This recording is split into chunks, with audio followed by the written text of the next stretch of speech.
Today there are interesting updates from Ukraine. Here for the first time the number of Russian losses is higher than that of the recruits, so the Russian army is desperately looking for new sources of expendable manpower. Now the Russian recruiters have turned their attention to Africa, ready to lure new conscripts to risk their lives in a foreign war.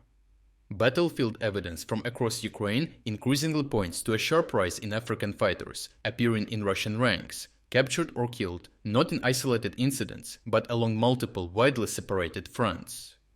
This pattern suggests a deliberate and organized recruitment effort rather than random one-off cases.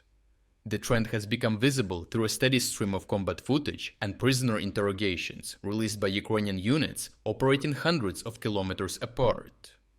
Near Vovchansk, Ukrainian territorial defense forces recently repelled a Russian assault and captured a group of enemy soldiers that included a mercenary from Africa.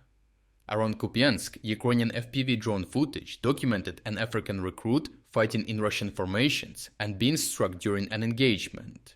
This was not an anomaly, as several clips from the same axis showed other African soldiers operating alongside Russian troops, confirming repeated use of foreign manpower in the area.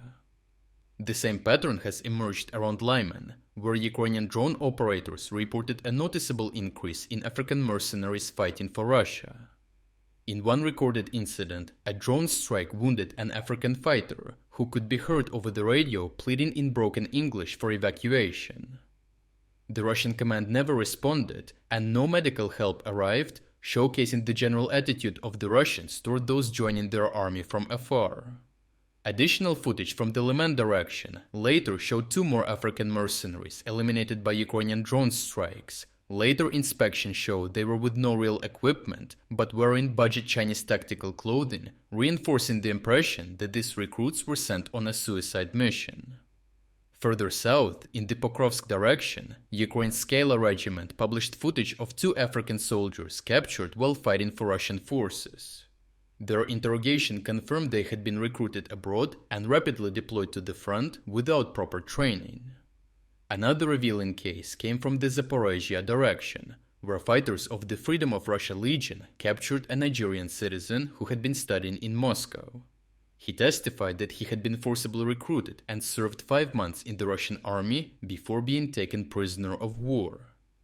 The symbolism in the latest case is striking, with ethnic Russians seeking to overthrow the Kremlin fighting on Ukraine's side, while the Russian state fills its ranks with coerced or deceived foreigners.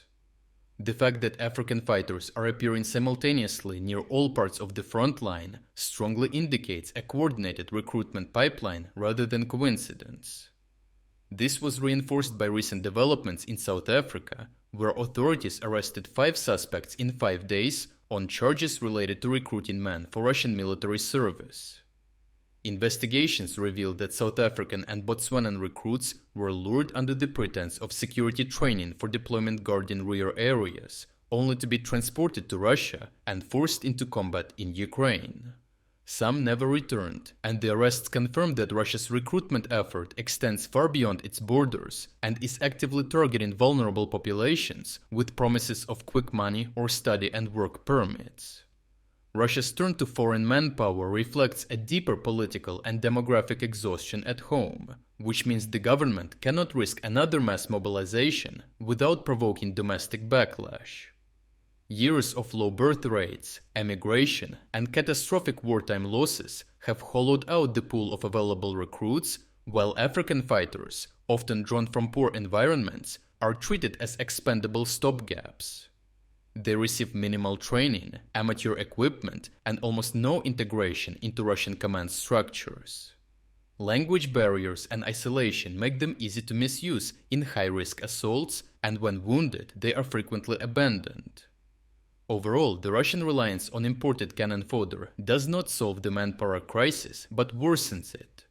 High losses among foreign recruits force Moscow to expand recruitment even further abroad, deepening its dependence on deception and coercion. The growing presence of African fighters on Ukrainian battlefields is not a sign of strength or global reach, but of desperation.